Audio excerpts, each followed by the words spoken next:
আসসালামু আলাইকুম। সকালবেলা তো দেখাইলাম, এখন দুপুরবেলা দেখাবো। ডাক্তার দেখাই আপনাকে বললাম আজকে একটু ডাক্তার দেখাইতে যাব।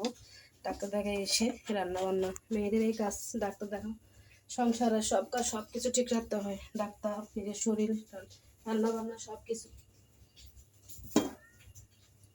ডাক্তার থেকে এসে দোয়া ভাঙা কুটে মেরে সব কিছু রেডি করে নিয়েছি। একটু পেঁয়াজ কাঁচামরিচ সব রেডি করে নিয়েছি কুটিয়ে মুড়ে। এখন বসাবো। তো আজকে তেলাপিয়া মাছ দিয়ে আলু দিয়ে রান্না করব। ছেলের একটু মাছ দিয়ে আলু দিয়ে রান্না হলো পছন্দ করে ছেলে মেয়ের। মাছ দিয়ে আলু দিয়ে রান্না করবো, তেলাপিয়া মাছ দিয়ে। দিয়ে দিচ্ছি পেঁয়াজ, দিয়ে দিচ্ছি কাঁচামরিচ,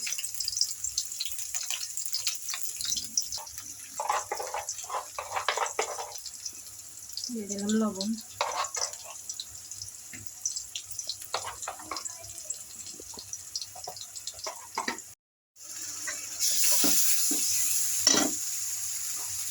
একটু পানি দিয়ে যেন মশলাটা পুড়ে না যায়।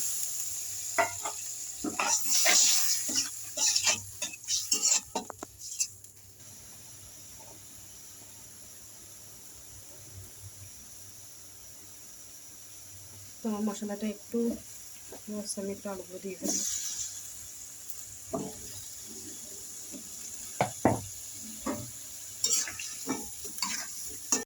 আমার আলুগুলো কষানো হয়ে গেছে। আপুরা ভাইয়েরা একটু আলুগুলো কষাই ফেলছি। নরম মশলা করে মাছগুলো দিয়ে দেবো।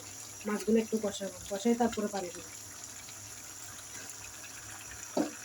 যে যেরকম রান্না করে, আমি এরকম করে রান্না করি, মাঝে মধ্যে ভেজেও রান্না করি। এক রকম অনেক রকমের রান্না করা যায়। রান্নাও একটা আটার মতো হয়ে যায়, যেরকম করে রান্না করে আর কি। মাছগুলো কষানো হয়ে গেছে, একটু পানি দিয়ে দিব। ঝোলটা যে যেরকম খায় আর কি, একজন ঝোল বেশি খায়, একজন ঝোল কম খায়। বাচ্চারা আছে একটু শুকনা শুকনা খেতে পারে, একটু ঝোল হলে বাচ্চারা। উপরে একটু টমেটো আর ধনেপাতা পরে দিব, হয়ে আসলে একটু টমেটো দিব।